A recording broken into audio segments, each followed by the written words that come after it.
Olá, aluno! Seja bem-vindo à nossa primeira aula da disciplina de Elementos da Matemática 1. Eu sou a professora Alessandra Negrini, estarei acompanhando no decorrer dessa disciplina. Eu tenho formação na área de matemática, com bacharelado, licenciatura, mestrado em matemática aplicada e computacional. E nessa disciplina, o nosso objetivo é investigar alguns fundamentos importantes da matemática. Fundamentos esses que não são exclusivos de uma área específica, mas que perpassam as diferentes áreas, os diferentes tópicos que nós estudamos na matemática. Desde a parte da álgebra, geometria, os cálculos. Então, esses fundamentos são essenciais quando nós pensamos na questão da estruturação da matemática. Nós sabemos que esse campo de conhecimentos, essa área como um todo, ela tem uma preocupação com o aspecto formal, com o aspecto rigoroso. Com certeza, durante sua formação, você se deparou com alguns resultados, algumas informações que vêm em nome de teorema, Quem nunca ouviu falar do teorema de Pitágoras? Então, esse tipo de resultado, um dos principais exemplos, mas temos diversos exemplos de conceitos que são estudados na matemática, mas que, para serem utilizados principalmente nos dias de hoje, precisou passar por algum tipo de procedimento que garantia a veracidade desse resultado. Porque nós sabemos que a matemática foi se desenvolvendo lá na antiguidade, principalmente com uma preocupação de aplicação, de resolução de um problema real, de um problema que eles tinham em algum setor da sociedade, mas que com o tempo foi ganhando uma preocupação também com a questão estrutural. Então, será que esses conceitos são verdadeiros? Como que nós podemos trabalhar com essas ideias e garantir, principalmente, que aquilo que nós obtemos de informação a respeito dessa teoria possa realmente originar outras informações, outros métodos, outros conceitos que também são verdadeiros. Então, nós vamos ter essa preocupação e por isso, em nossa primeira aula, o nosso tema de estudos vai ser técnicas de demonstração. Então, nós vamos iniciar o estudo dessas técnicas, pensando principalmente nos conceitos da lógica. Se nós observarmos no quadro, então, essas figuras retratam um pouco de como que essa matemática veio se desenvolvendo, iniciando aí com alguns estudos que tinham uma preocupação prática, mas que passou por muito desenvolvimento teórico até chegar nos nossos cálculos, na construção aí de teorias, de sistemas tecnológicos, mas que exigiram em todo esse processo uma comprovação da veracidade. Ainda que no princípio, lá na antiguidade, no Antigo Egito, não tivesse ainda uma preocupação tão grande com a questão da demonstração, da validação de um resultado, ainda assim, eles buscavam algumas estratégias para poder garantir a veracidade daquelas informações. E toda a matemática, todos os resultados que estão nos fundamentos, que estão na base dos conceitos que nós estudamos, que nós trabalhamos na educação básica, eles precisaram passar por um processo de demonstração, de validação. E para isso, foram construídos argumentos, afirmações, proposições. Então, em nossa aula de hoje, nós vamos começar trabalhando com essas questões. Então, nós vamos iniciar pensando na proposição, a proposição enquanto elemento fundamental na constituição dos resultados, dos conceitos que estão atrelados aí à geometria, à álgebra, todas as partes da matemática. Depois, discutir sobre os erros que podem surgir no processo de construção de argumentos, associado também à ideia dos conectivos lógicos, a tabela verdade enquanto recurso que nós temos para verificar algum tipo de informação, uma proposição composta, e pensar um pouco também na questão da argumentação. Então, nessa preocupação em se validar, em se estruturar um conceito da matemática. Então, nós vamos pensar em cada um desses conceitos, pensando também como que isso vai influenciar na construção dos conceitos matemáticos e aí sim, entender como que a matemática é estruturada para poder conseguir trabalhar com os conceitos matemáticos, se aprofundar e depois levar para o campo de atuação do professor de matemática na educação básica ou em outras etapas também do ensino. Então, diante desse panorama aí da nossa disciplina, da nossa primeira aula, vamos ao nosso primeiro conceito.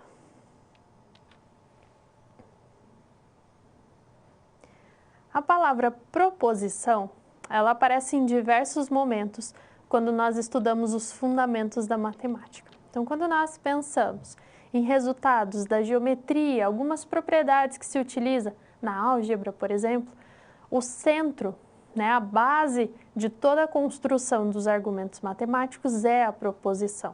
É a proposição que vai trazer informações sobre, por exemplo, quadriláteros, sobre o próprio teorema de Pitágoras, ele vai se caracterizar como uma proposição, mas uma proposição de destaque na sua área. Então, sempre a proposição vem como estrutura fundamental, uma forma de enunciar algum conceito, alguma propriedade que nós queremos trabalhar. Então, no quadro, nós vamos acompanhar que todo esse estudo, toda essa organização dos conhecimentos matemáticos, ele toma como base a lógica. E a lógica, ela vai ter como principal preocupação a forma e a estrutura dos argumentos.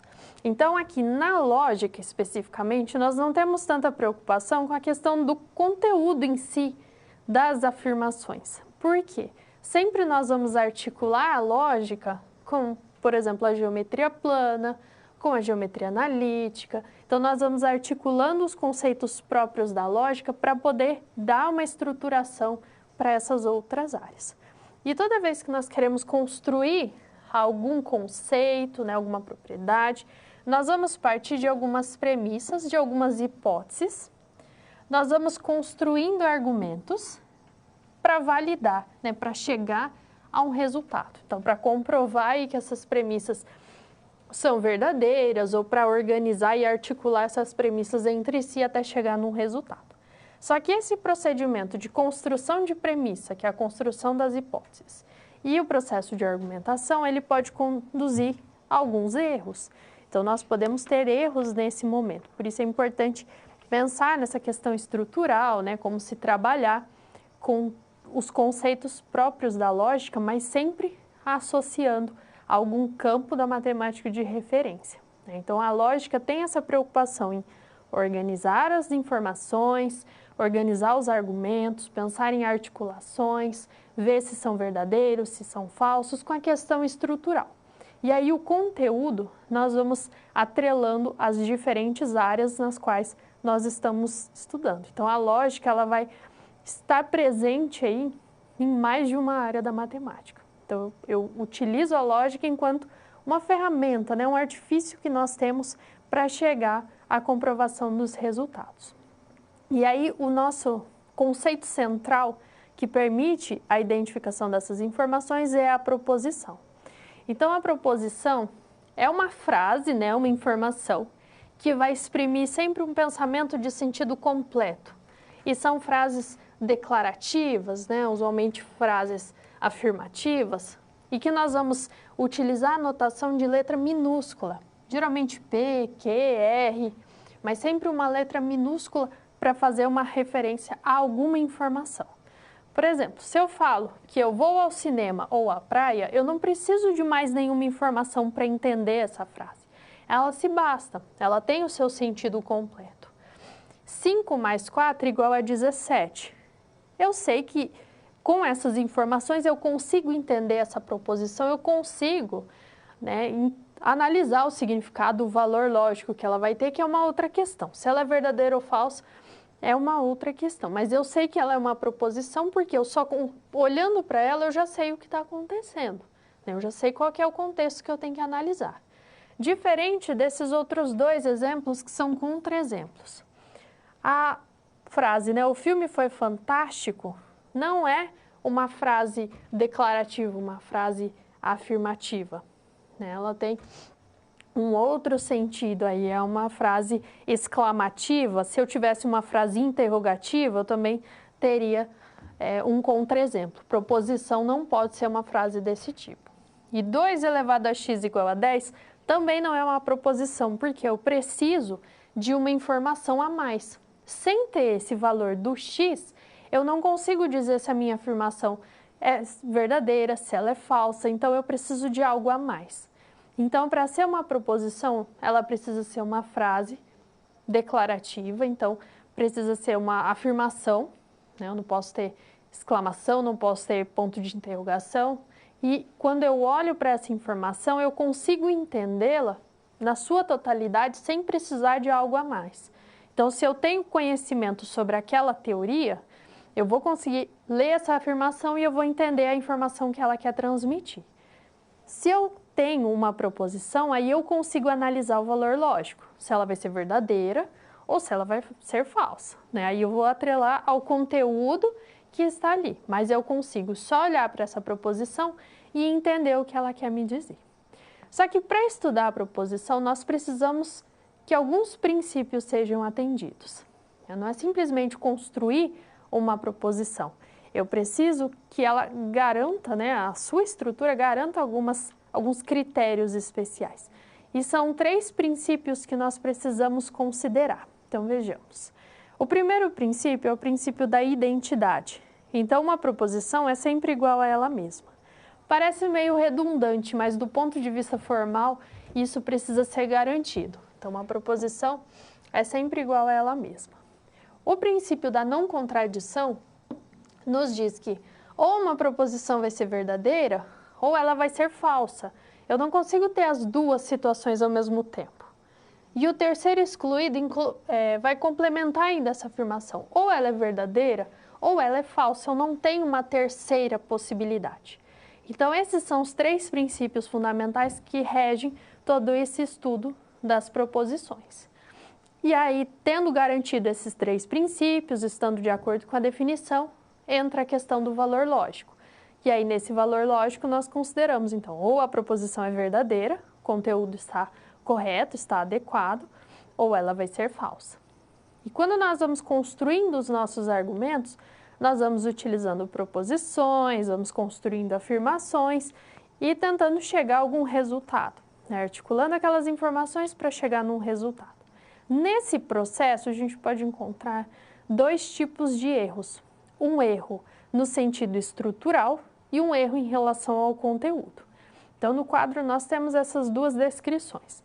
Então, eu posso ter um erro lógico ou formal que está associado à estrutura do meu argumento. Às vezes, com as premissas que eu considerei, eu não consigo chegar à resposta, né, à conclusão que eu coloquei, porque eu tenho um problema estrutural. E existe o erro, que é o erro material, factual ou de conteúdo, que aí sim diz respeito às informações que estão sendo transmitidas naquelas proposições, naquelas premissas que eu estabeleci. Então, esses são os conceitos básicos que nós precisamos para entender como que vai ser estruturado um argumento, como que eu vou partir de informações que eu já tenho ou vou construindo proposições até chegar em uma certa conclusão, verificando se todas são proposições, se estão adequadas e se a minha conclusão pode ser alcançada diante das premissas e da forma como eu articulei todas essas premissas, essas hipóteses entre si.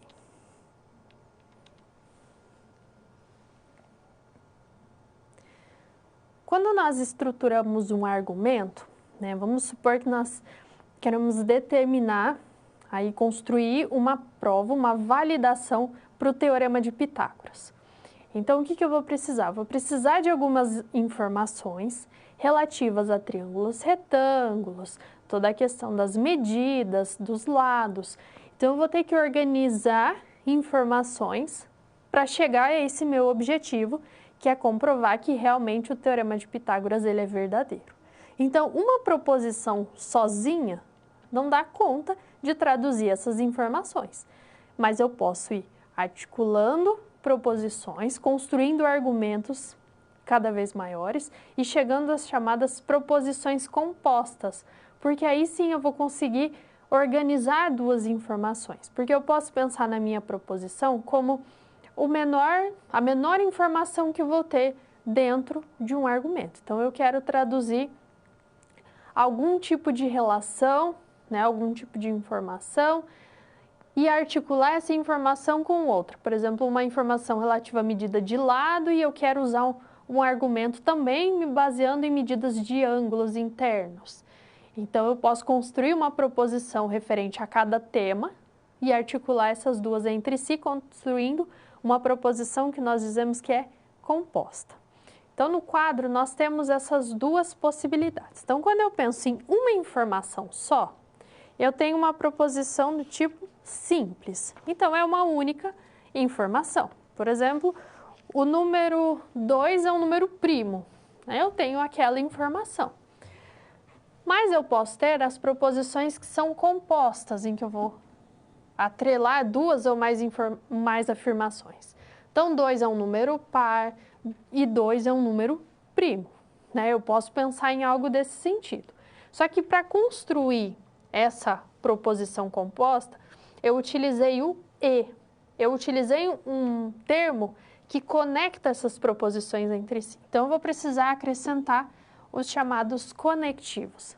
Então, esses conectivos são recursos que nós utilizamos para conseguir construir uma proposição composta. Então, se eu sei que cada proposição vai transmitir uma informação específica, se eu quero organizar e trazer mais informações sobre, por exemplo, um quadrado, então eu vou construindo proposições que são compostas.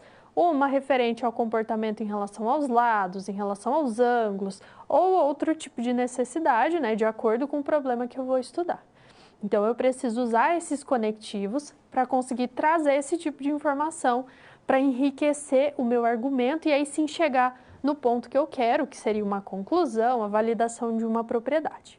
Então, toda vez que nós trabalhamos com proposições, surgem esses conectivos por essa necessidade, de enriquecer e de incrementar os nossos argumentos. Nós temos no quadro aqui um resumo dos conectivos que nós podemos adotar. Então, nós temos a negação, a conjunção, a disjunção, condicional e bicondicional. A negação aparece pela palavra não, a conjunção pela letra e, a disjunção pelo termo ou, a condicional se faz presente quando eu tenho se uma certa propriedade é válida, então outra propriedade é válida. E a bicondicional é aquela em que nós observamos a presença de se e somente se, ou se e só se. Então, são termos que nós vamos identificar nas frases e que trazem esse sentido e que trazem esses conectivos. Posso ter as minhas proposições bem estruturadas, bem definidas na nossa língua materna, ou eu posso trazer também simbologias. A negação com o tio, conjunção e disjunção, semelhante ao nosso acento circunflexo, mas pensando nas diferentes posições, a flecha para condicional e a flecha apontando nos dois sentidos para bicondicional. Então, eu posso utilizar tanto a nossa representação em língua portuguesa mesmo, utilizando ou, e, não, para trazer esse sentido do conectivo, ou nós podemos converter em uma tradução simbólica, mas sabendo o significado de cada proposição e utilizando essas simbologias. E o uso desses conectivos vai influenciar no valor lógico das proposições que nós vamos construir. Então, a negação, que às vezes é entendida como um operador também, ela traz o seguinte sentido. Se eu tenho uma proposição P, que eu sei que é verdadeira, quando eu construo a negação dela, a negação vai ser falsa. E se a minha proposição original era falsa, então a negação dela vai ser verdadeira. Sempre que eu considero a negação, eu vou alterar o valor lógico. Então, se eu tenho uma proposição 4 é primo, a negação dela vai ser 4 não é primo. O acréscimo do não já indica que nós estamos trabalhando com a negação. E os dois com valores lógicos opostos. Nós temos também a conjunção. A conjunção eu vou juntar basicamente duas proposições. E a conjunção tem o seguinte detalhe. Se eu tenho duas proposições P e Q, ambas verdadeiras, a conjunção entre elas também será verdadeira. Agora, em todos os demais casos, a conjunção ela vai ser falsa. Quais são os outros casos? Quando as duas forem falsas e quando uma for verdadeira e a outra for falsa, tá? Então, nós temos aí, se P é a proposição 2 é um número par, Q 2 é um número primo, se eu quiser P e Q, a conjunção, eu vou escrever 2 é um número par e 2 é um número primo, ou 2 é par e primo. Então, a conjunção eu vou unir essas duas informações com o termo e. E na disjunção, eu vou utilizar o ou.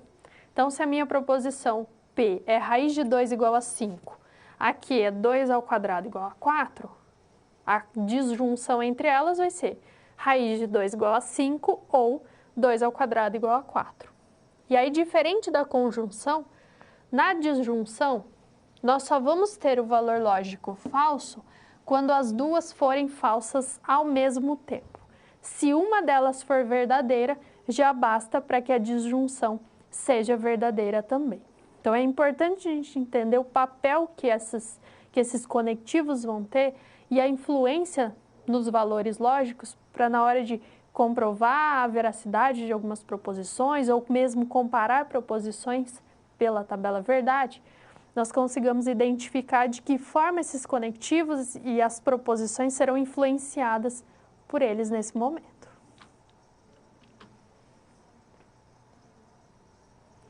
Então, dentre os conectivos lógicos que nós temos, que nós podemos utilizar na construção de proposições compostas, nós temos a negação, que altera, então, o valor lógico, né? Eu tomo o valor lógico oposto.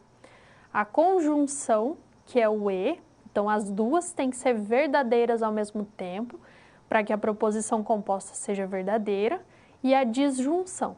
Se eu tenho duas proposições e eu incluo o conectivo ou, então pelo menos uma delas tem que ser verdadeira para a proposição composta também ser verdadeira. Então ela só vai ser falsa se as duas forem ao mesmo tempo falsas. Nós temos também a condicional e a bicondicional, que são as que mais aparecem quando nós queremos proposições e teoremas, principalmente, aí nos mais variados contextos da matemática, que é o se então da condicional e o se e somente se da bicondicional.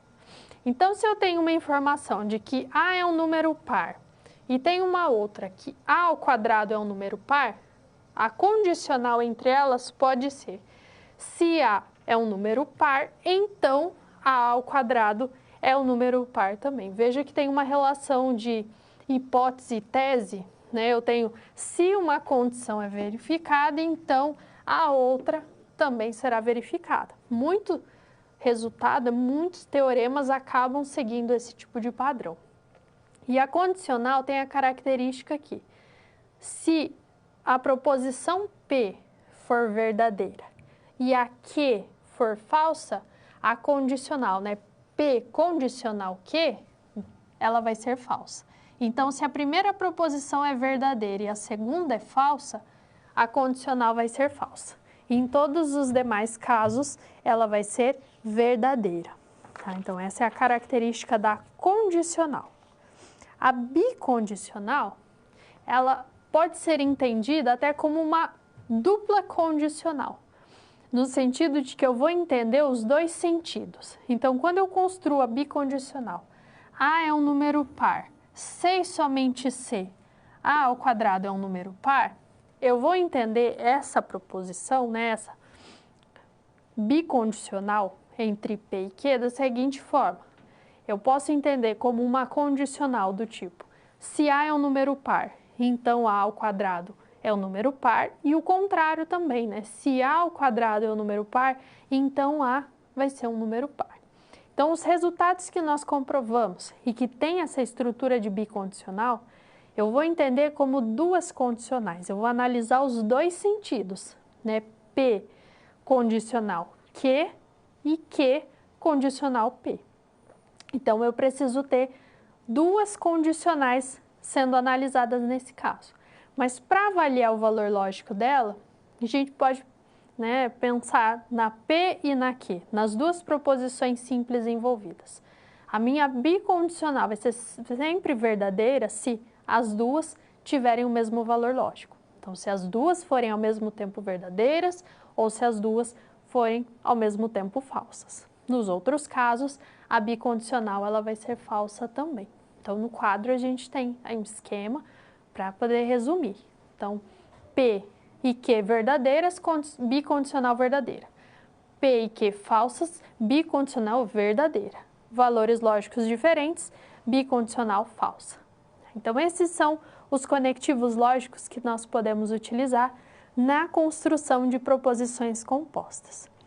E um aspecto importante envolvido nesse estudo, na construção dessas proposições, é o reconhecimento desses conectivos, das proposições simples envolvidas e dos conectivos, e a tradução em linguagem simbólica, porque nós vamos recorrer bastante a esse tipo de representação.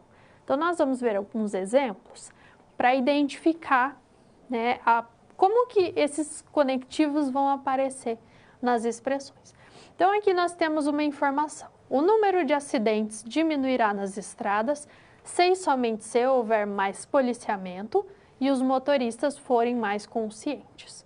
Então, as informações que nós temos, nós podemos traduzir as informações em separado, se eu separar cada uma delas, eu posso traduzir a partir de algumas proposições simples. Então, nós podemos ter aqui a redução no número de acidentes, que é esse primeiro trecho aqui, mais policiamento, então, o aumento no policiamento, eu posso ter como uma outra proposição simples, e motoristas mais conscientes, uma outra proposição simples, que nós estamos chamando aqui de P, Q e R. O se e somente se trata de bicondicional e corresponde a uma conjunção. Então, na hora que eu vou traduzir toda essa informação em linguagem simbólica, eu vou ter o quê? O número de acidentes vai reduzir, que é o P, se e somente se, então, bicondicional, se eu tiver mais policiamento e motoristas mais conscientes, então, Q, E, R, Q, conjunção R. Então, eu trago toda aquela informação ali, se eu já sei quem é P, Q e R, eu posso traduzir a partir dessa representação simbólica. Eu trago os símbolos de bicondicional, de conjunção, as nomenclaturas que eu atribuí para cada proposição simples e tenho essa tradução em linguagem simbólica, que é uma proposição composta. Posso ter esse tipo de situação também. A melhoria no sistema de abastecimento de água será feita no Jardim Alpes ou no bairro Ágape. Então, traduzindo aí, eu posso ter uma proposição do tipo P ou Q, O símbolo aqui da disjunção do ou, e aí o P é a melhoria no Jardim Alpes e o Q, a melhoria no bairro Ágape. Então, eu trago uma tradução para conseguir utilizar a linguagem simbólica e ainda assim conseguir passar o mesmo tipo de informação, mas de forma resumida e observando então principalmente o tipo de conectivo que está presente naquela situação.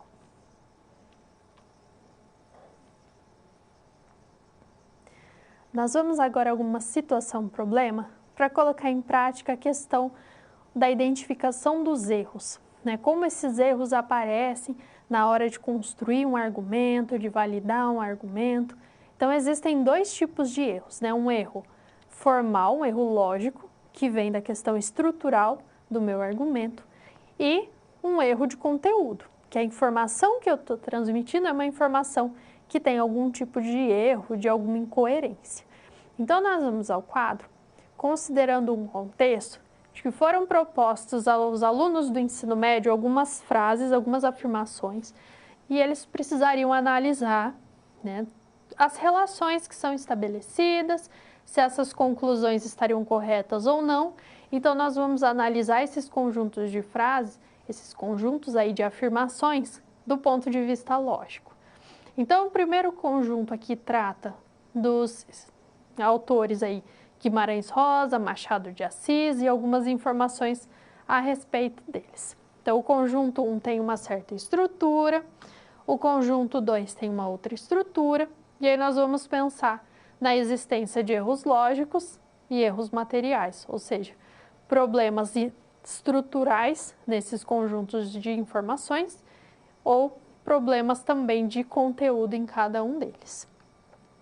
Então, se nós pensarmos aqui, no primeiro conjunto de afirmações, nós precisamos analisar dois problemas, né? Duas situações.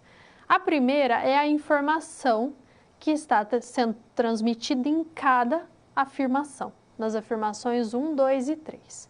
E depois, considerando que essas informações são todas verdadeiras, se nós conseguimos realmente chegar a essa conclusão. Então, toda vez que nós trabalhamos com a lógica, observando somente a lógica puramente, a maior preocupação que nós temos é com o aspecto formal.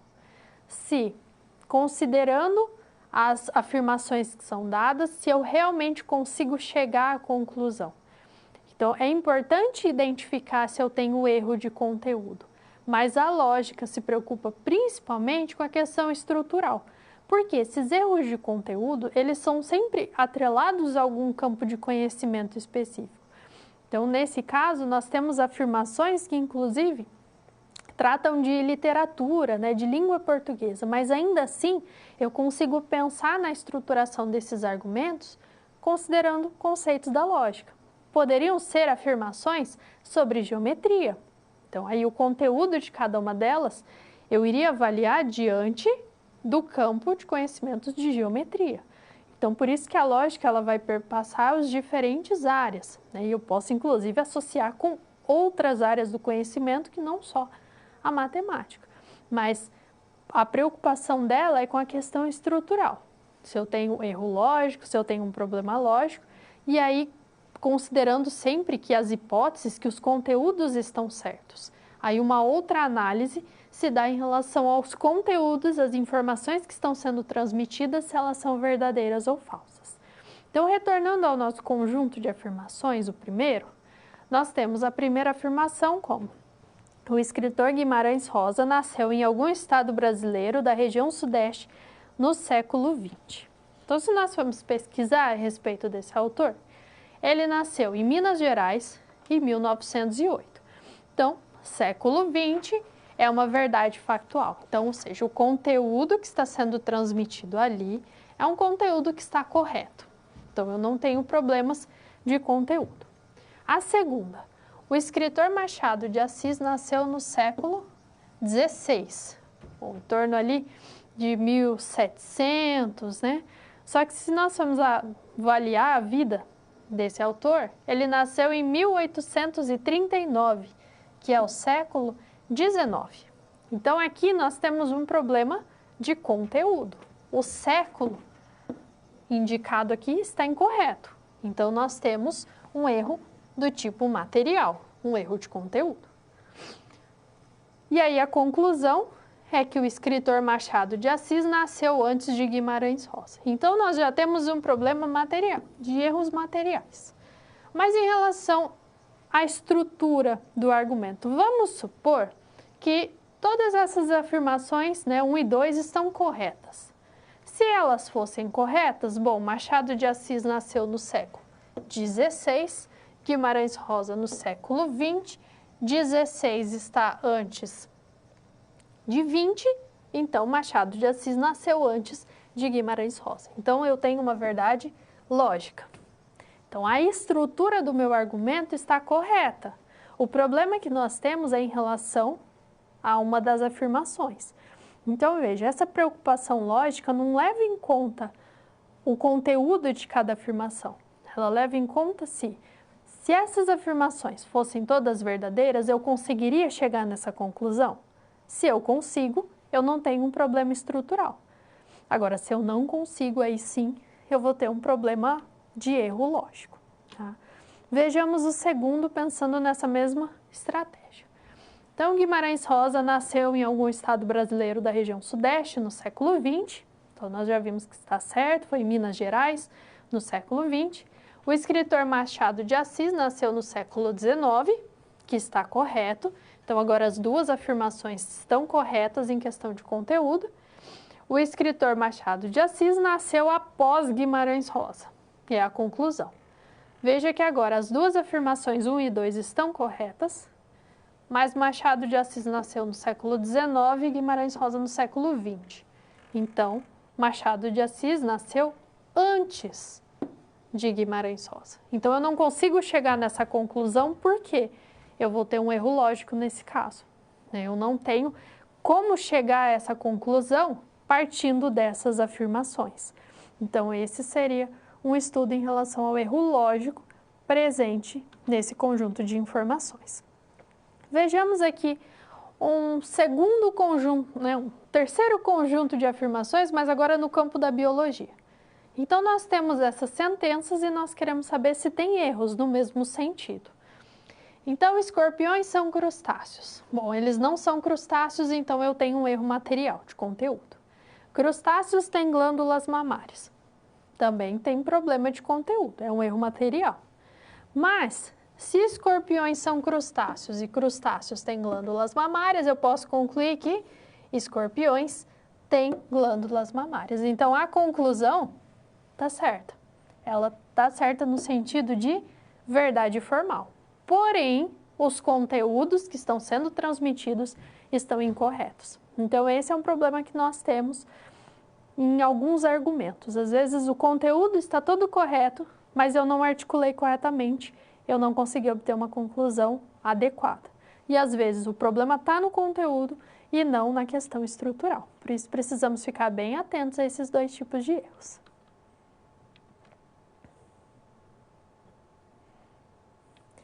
Considerando o que estudamos em relação a proposições simples, proposições compostas, e vendo que nas compostas nós temos a presença de conectivos, na nossa atividade agora, a proposta é que você pense em algumas proposições, em algumas afirmações que nós temos aí de A até D, e identifique quais são simples e quais são compostas, justificando aí a sua resposta, Por que ela é simples e por que é composta. Então, pense um pouco nessa atividade, envie as suas contribuições, as suas dúvidas também, e daqui a pouco retornamos.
Então, vamos conferir quais seriam as proposições simples e compostas nessa situação.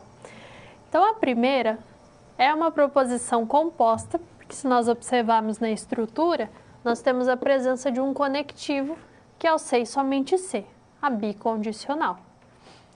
O item B é uma proposição simples, o dia está chuvoso, pensamento em sentido completo, não preciso de mais nenhuma informação para entender a frase, afirmativa, declarativa, então, ok.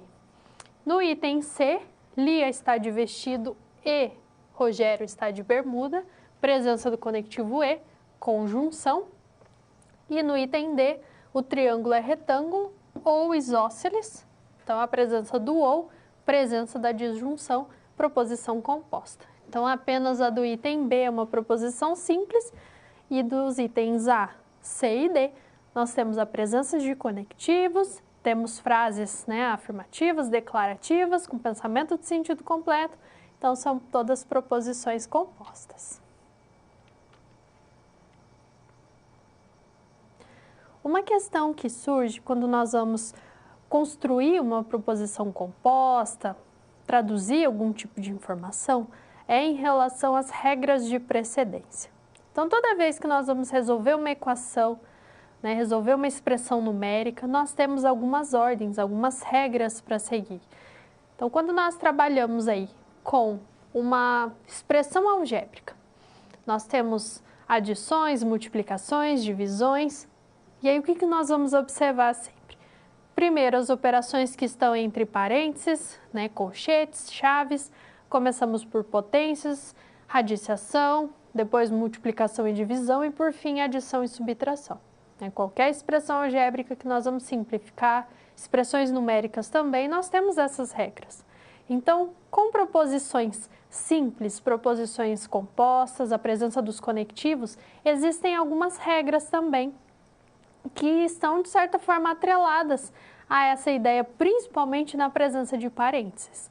Então, no quadro, nós temos aí as regras que nós precisamos seguir. Então, sempre a ordem de avaliação dos conectivos parte da negação, depois de conjunção e disjunção, seguida de condicional e só no final nós analisamos a bicondicional. Mas vamos supor que eu queira construir uma proposição composta em que o último conectivo, a última análise que eu vou fazer é de uma condicional. Então, para que essa condicional realmente seja a última, o último conectivo que eu vou usar, eu posso fazer o quê? Incluir parênteses. Então, os parênteses modificam essas regras, eles trazem a prioridade. Então, assim como na expressão algébrica e na numérica. Então, essa aqui é a regra de precedência, a ordem que nós precisamos tomar. Tradicional, se eu quero fazer alguma mudança, eu coloco termos entre parênteses e aí trago a prioridade para esse trecho. Então, vamos considerar aqui. Então, nós temos P ou Q, bicondicional R, condicional S. Então, essa proposição composta, eu consigo classificar ela. A classificação sempre vem do último conectivo.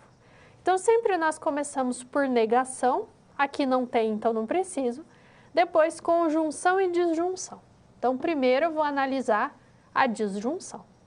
Depois, a condicional. Então, eu vou analisar aqui a condicional, R condicional S. E aí, por fim, eu olho para a bicondicional. Então, se o último conectivo que eu analisei é a bicondicional, eu digo que essa proposição composta inteira, ela é classificada como uma bicondicional. Então, o último conectivo que eu analiso traz a classificação da minha proposição composta. Agora, eu coloquei nessa mesma expressão parênteses na bicondicional.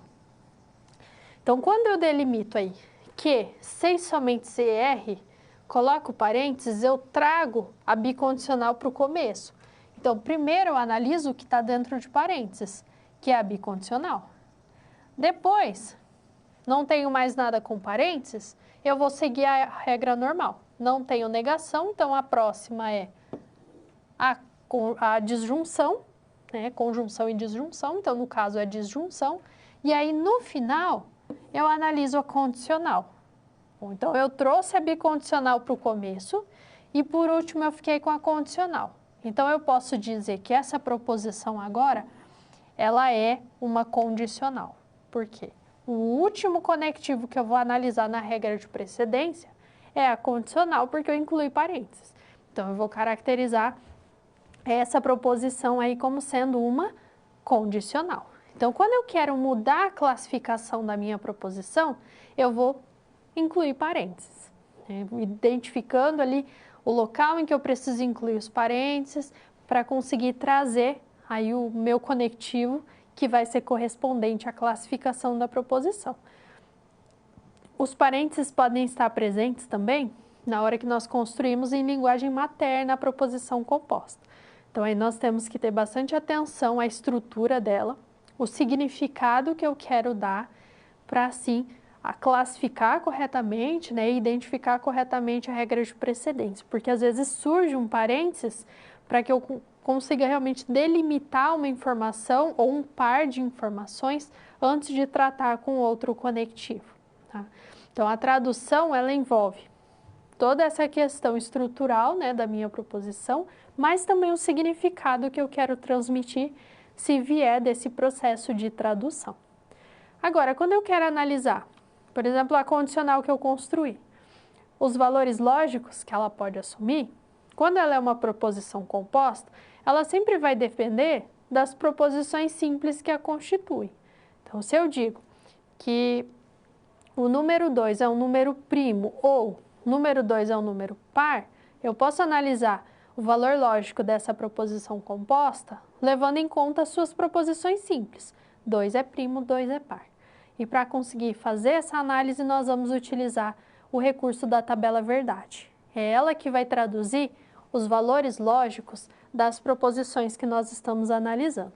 E leva em conta toda aquela discussão do resultado, do valor lógico que uma proposição tem quando eu uso algum conectivo. Então, a estrutura da tabela verdade é a seguinte. Eu vou construir um quadro.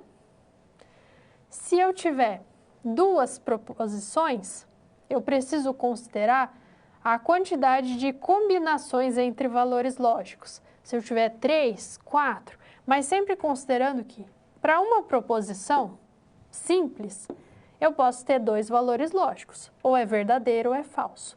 Então, nessa tabela verdade da negação, eu vou incluir na primeira linha as proposições que eu quero analisar, né? A tradução que eu vou ter. Nas outras duas linhas, eu incluo os valores lógicos possíveis para a proposição P. Então, P eu sei que ela é verdadeira ou ela é falsa. Quando ela é verdadeira, a sua negação é falsa. Quando ela é falsa, a sua negação é verdadeira. Então, aqui na primeira coluna, eu já vou ter pré-definido os valores lógicos, porque são todos os valores lógicos possíveis que P pode ter. Na segunda, eu vou ter uma combinação, uma relação de dependência partindo do conectivo. Se eu tiver duas proposições simples unidas por uma conjunção, por exemplo, eu vou analisar todos os possíveis valores lógicos, combinações entre valores lógicos, para chegar no valor lógico da proposição composta que eu quero analisar. Então, as duas podem ser verdadeiras, a primeira verdadeira e a segunda falsa, a primeira falsa, a segunda verdadeira e as duas falsas. Então, como que nós construímos uma tabela? Então, eu quero construir a tabela de P condicional Q, disjunção não P. Então, eu sei que as proposições simples ali envolvidas são P e Q. Então, eu vou construir uma coluna para P e uma coluna para Q. Dessas duas, eu sei que eu tenho 4 linhas, porque são as 4 combinações de valores lógicos que nós podemos ter aqui. Depois eu vou analisar os conectivos pela regra de precedência. Então, eu começo avaliando P condicional Q. Então, eu incluo uma coluna, eu sei que ela só vai ser falsa quando a primeira for verdadeira e a segunda falsa. Então, nesse segundo espaço ela é falsa, o restante é tudo verdadeiro. Depois eu tenho uma não P aqui. Então, eu incluo a coluna de não P, lembrando que eu vou relacionar lá com os valores lógicos de P. E aí, por fim, eu tenho a disjunção. Então, eu vou incluir a disjunção na última coluna, comparar as colunas de P condicional Q, de não P, até chegar nos valores lógicos. Então, eu vou construindo gradativamente essa tabela verdade, partindo primeiro das proposições simples que estão ali, depois eu vou identificando pela regra de precedência as proposições intermediárias que eu preciso avaliar até chegar na proposição composta que eu quero estudar.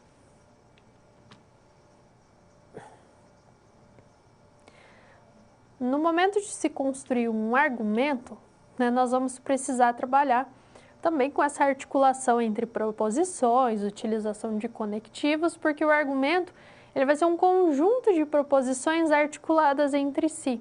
Né? Eu vou construindo algumas afirmações, vindo de proposições simples e compostas, até chegar numa conclusão. Então, eu vou visar sempre uma conclusão.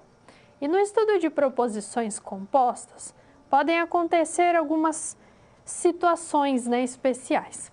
Eu posso ter proposições que são do tipo tautologia.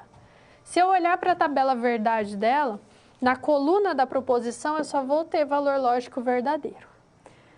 A proposição do tipo contradição é aquela em que na coluna da proposição na tabela verdade eu só tenho valor lógico falso. E a contingência é aquela em que eu posso encontrar valor lógico verdadeiro ou falso, depende da situação. Então, esses são os 3 tipos de proposições compostas que nós podemos analisar.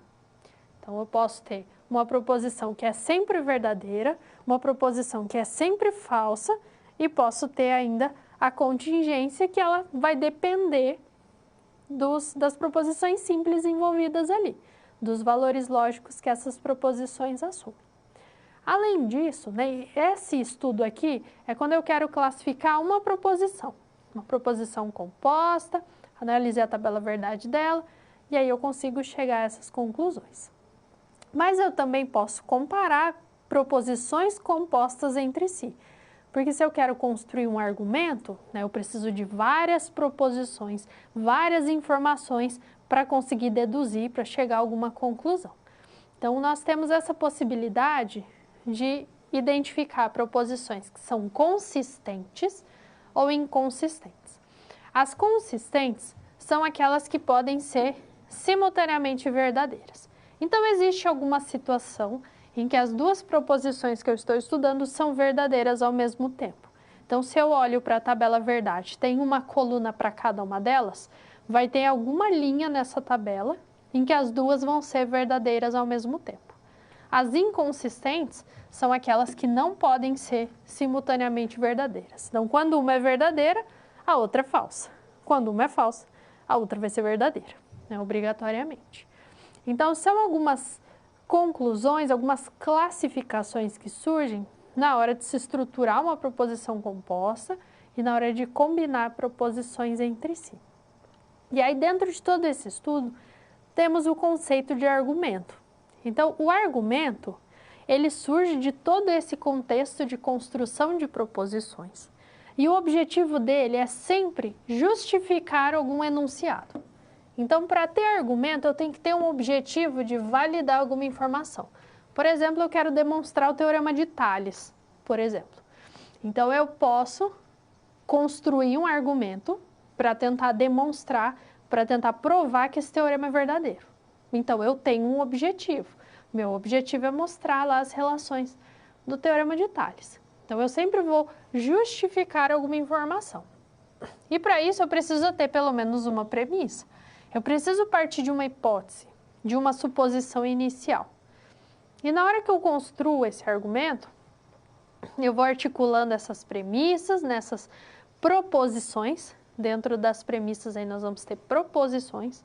E pode ser que esse argumento seja válido ou seja inválido. Depende da estrutura dele. Se eu consigo ou não consigo chegar àquela conclusão que eu desejo. E uma das formas de validar esses argumentos é construir diagramas, né? Dependendo da estrutura do contexto que eu quero estudar, né? Do tipo de proposição que eu estou avaliando, os diagramas podem nos auxiliar. Tá? Então, o argumento nada mais é do que um conjunto de afirmações que eu vou reunir, tendo como objetivo comprovar alguma informação, chegar em uma conclusão. Então, eu preciso ter um foco, eu preciso ter um resultado, né, algum objetivo para alcançar. Aí sim eu tenho a ideia do argumento. E dentro desse argumento ainda, nós temos outras 2 situações. Então, em um argumento, eu posso ter um argumento dedutivo, que é a conclusão certamente verdadeira para premissas verdadeiras, e os indutivos, que são aqueles que têm probabilidade de ser verdadeiros.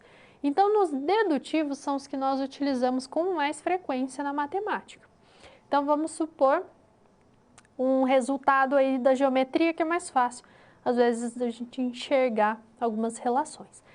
Então, um triângulo, né? Na geometria euclidiana, a soma dos ângulos internos de um triângulo é 180 graus. Tenho esse resultado, comprovei esse resultado. Aí eu passo para um triângulo retângulo. Eu trago esse resultado também. E aí eu tenho que a soma dos ângulos internos de um triângulo retângulo é 180 graus. Porque dentro daquele conjunto maior de informações, né, o conjunto maior de figuras dos triângulos, eu tenho uma categoria ali dentro que são os triângulos retângulos. Então eu tenho uma situação mais geral, que é verdadeira, e que aí eu consigo deduzir um caso mais particular, né, envolvendo uma categoria de triângulo só, e ele vai ser verdadeiro também. Então, vale para todo triângulo, em especial, vale para os triângulos retângulos. Agora, o que seria o indutivo? Por que eu tenho uma probabilidade de ser verdadeiro? Esse tipo de argumento surge bastante em campos de conhecimento que trabalham com experimentos, química, física. Então, vamos pensar na física. Um físico realiza um experimento para chegar em algum tipo de propriedade. Então, ele executa o experimento várias vezes e ele começa a observar um certo padrão. E aí ele conclui que aquele padrão vai ser sempre verdadeiro. Existe uma probabilidade daquilo acontecer, diferente do triângulo, né? Se eu provei para todo o triângulo, então eu tenho a garantia de que vai valer sempre para o triângulo retângulo também. Agora, nessa questão do experimento, nem sempre vai ser verdadeiro, mas como ocorre com muita frequência, acaba se construindo um argumento do tipo indutivo que gera aquela conclusão. Então, são duas estratégias diferentes que nós temos para chegar a conclusões, mas nós vamos trabalhar principalmente com esse argumento dedutivo, de casos mais gerais para casos mais particulares, garantindo sempre a validade daquela conclusão.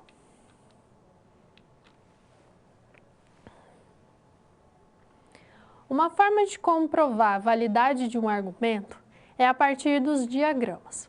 Diagramas aqueles que nós utilizamos na teoria de conjuntos, por exemplo, quando nós queremos comparar conjunto de números naturais com um conjunto de números inteiros. Então, nós construímos um diagrama, né, uma representação, geralmente no formato oval, para representar os naturais, e aí um outro diagrama maior para representar os inteiros, para dizer que todo natural é o inteiro.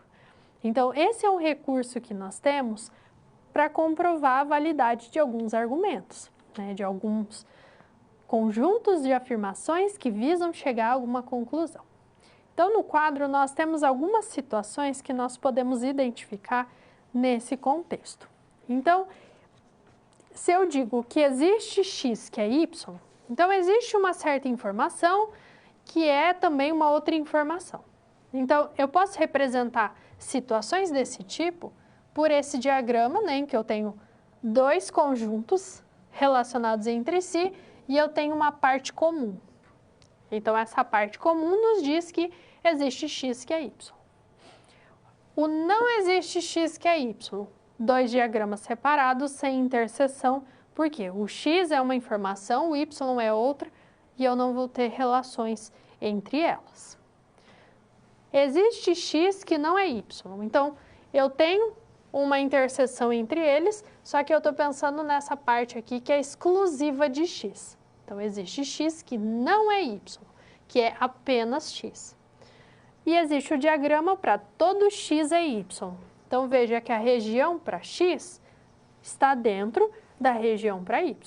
Esse x e y pode ser uma informação que eu quero transmitir, tá? Não é necessariamente um número ou algo nesse contexto, mas é uma informação que eu quero transmitir. Então, toda situação, né, toda proposição simples tal, ela vai ser uma outra proposição simples. Então, esse x e y é só para a gente posicionar os tipos de informações, né, os locais em que eu posso ter essas informações. Para ficar um pouco mais clara essa questão de como se utilizar esses argumentos, nós vamos pensar em dois exemplos. O primeiro exemplo, lembrando que é um argumento, então o que eu preciso? de uma conclusão. Eu quero chegar em uma conclusão. Então, a minha primeira premissa é: todos os quadrados são losangos. Vou corrigir aqui. Todos os quadrados são losangos. Então, quer dizer que a região que eu tenho para os quadrados deve estar dentro da região para os losangos. E também temos a segunda premissa, que é: todos os quadrados são retângulos. Então, pelos esquemas que nós vimos, então uma região aqui para os quadrados precisa estar dentro da região para os retângulos. Então, se todo o quadrado, né, se o conjunto aqui dos quadrados está incluído no conjunto de losangos e também no conjunto de retângulos, então a conclusão que nós tiramos é que existem retângulos que são losangos, que seriam, né, os próprios quadrados aí, os exemplos. Então, da estrutura que eu tenho nesse argumento, eu consigo chegar nessa conclusão. Ele é um argumento válido. Eu garanto que, se eu tenho essas duas premissas, a minha conclusão vai ser verdadeira, né? Os quadrados, em especial, são retângulos e losangos ao mesmo tempo, se encaixam nas duas definições. Então, esse é um tipo de argumento que é válido. Eu consigo garantir que essa conclusão é verdadeira. Só que existem situações em que nós não conseguimos garantir isso. Então, veja, a primeira premissa que nós temos é: todas as aves têm penas. A segunda: todos os animais com penas voam. E a terceira: existem mamíferos que voam. Conclusão: existem mamíferos que são aves. Então, é isso que eu quero provar. Eu quero mostrar que existem mamíferos que são aves. E aí um detalhe é que eu não estou preocupada se o conteúdo dessas informações são verdadeiras. Eu estou preocupada com: será que com essas premissas, da forma como elas foram dadas, eu consigo chegar nessa conclusão? Então, nós não estamos preocupados se realmente o conteúdo que está em cada afirmação ele é um conteúdo verdadeiro. Eu quero saber a estrutura. Será que essa estrutura está correta? Será que eu consigo chegar na conclusão? Então, nós vamos pensar nos diagramas. Então, todas as aves têm penas, então o conjunto de aves está dentro do conjunto de penas, de animais com penas, né? Todos os animais com penas voam, então o conjunto de todos os animais com penas está dentro do conjunto de todos os animais que voam. Isso é básico. E aí nós temos que existem mamíferos que voam. Então eu posso ter essa situação aqui: o conjunto de aves dentro do conjunto de animais com penas, por sua vez dentro do conjunto de animais que voam. Então, o diagrama aqui com os três conjuntos atende às primeiras premissas.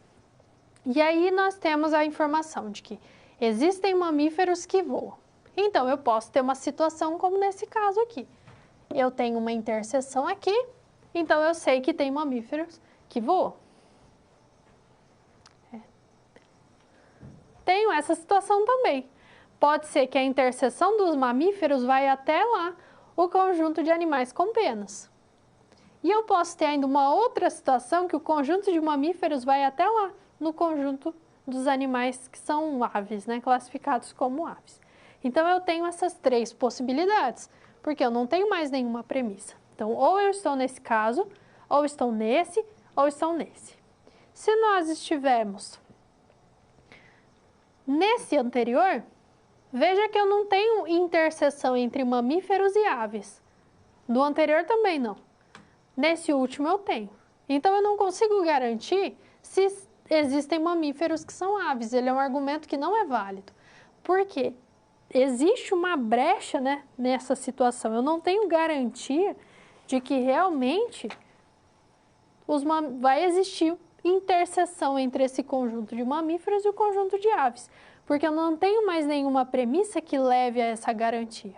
Então, esse argumento ele não vai ser válido, porque eu tenho mais de uma situação. Agora, para o anterior, não, eu só tinha um caso. Então, eu conseguia garantir que aquele argumento era verdadeiro. Mas como aqui eu tenho mais de uma possibilidade, eu não tenho mais essa garantia. Então, é dessa forma que os diagramas podem nos auxiliar quando nós temos principalmente essas relações de todo, existe, não existe, e vai nos auxiliar, então, visualmente, inclusive, a identificar se o argumento ele vai ser válido ou inválido.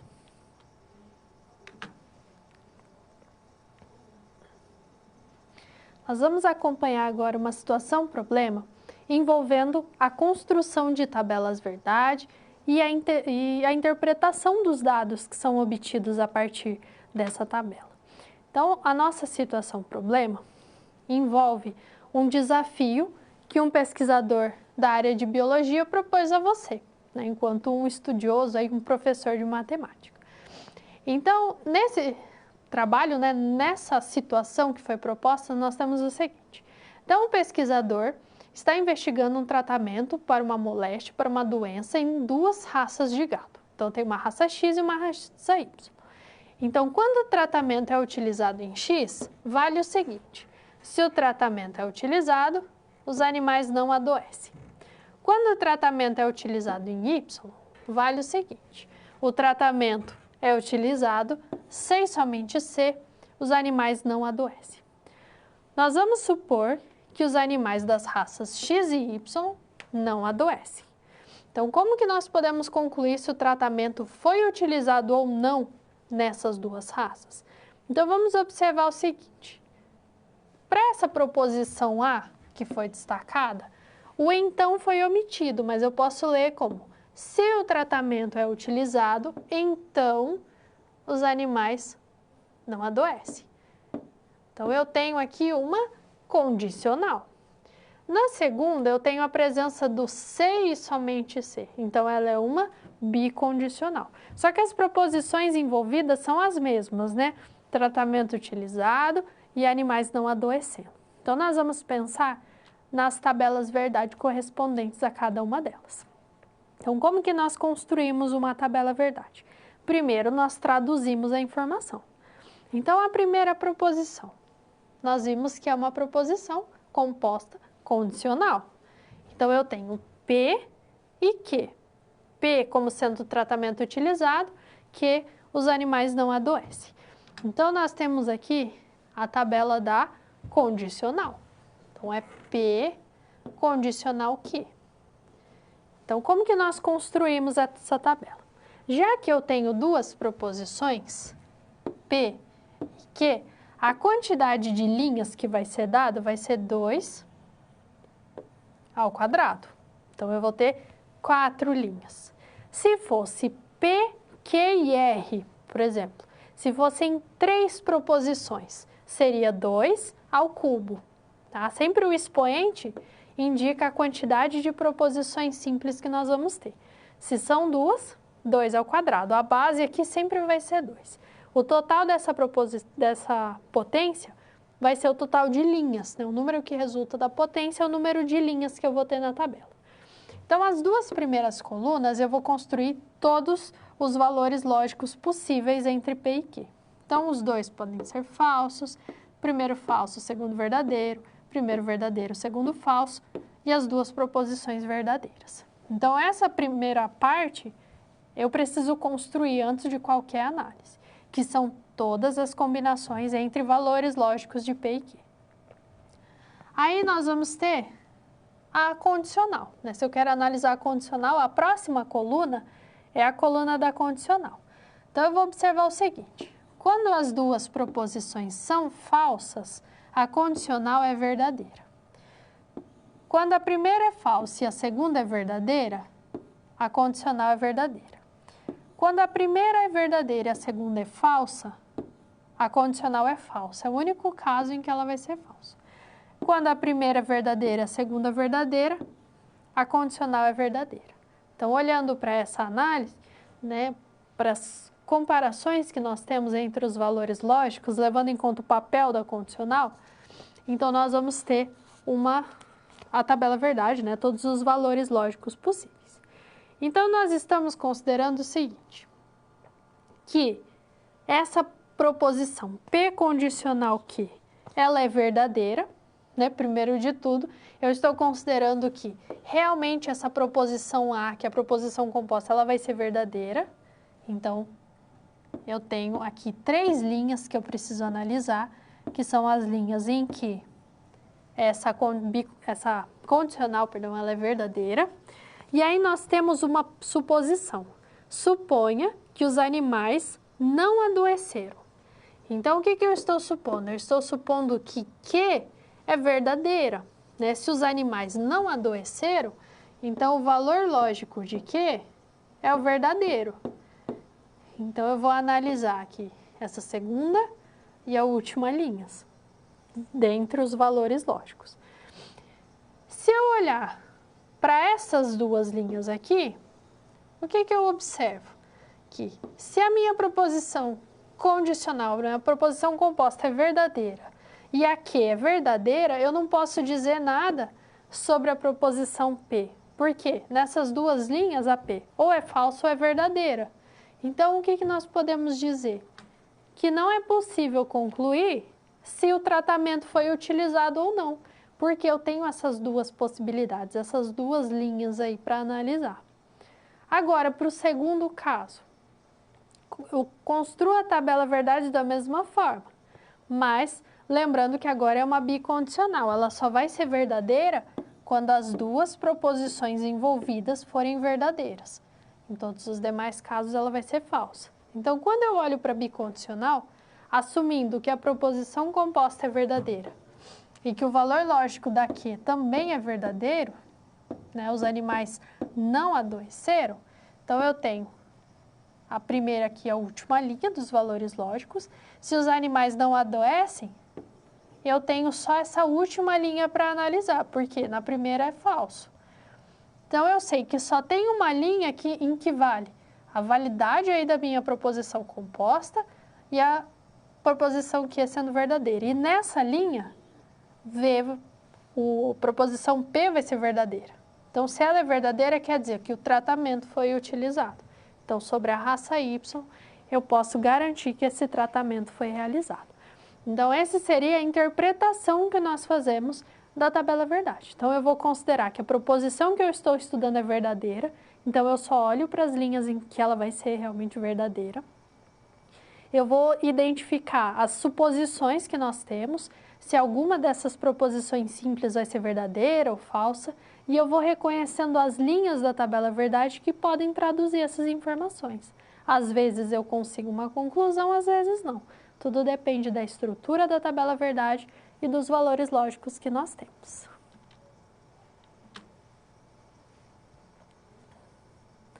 Considerando, né, o que foi estudado em relação às tabelas verdade, né, as proposições compostas, as caracterizações e as comparações, vamos ao quadro para a nossa atividade.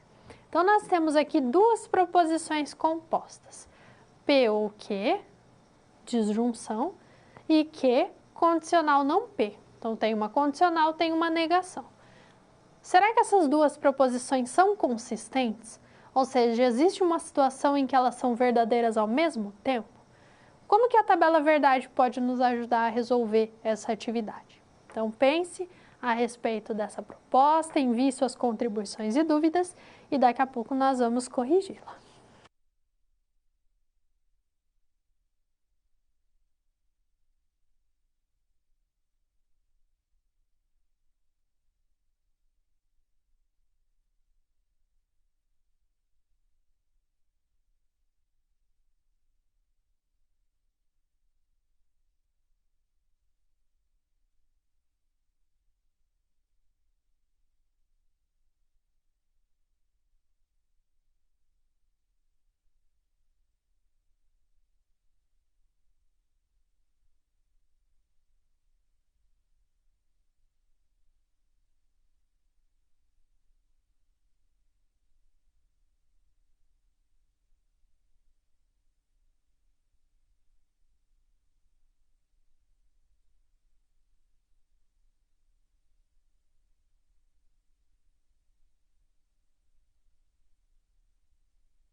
Nessa atividade, então antes de fazer qualquer comparação entre essas proposições, nós precisamos construir uma tabela verdade única que trate a respeito dessas duas proposições. Então, as duas tratam sobre P e Q, as mesmas informações, as mesmas proposições simples.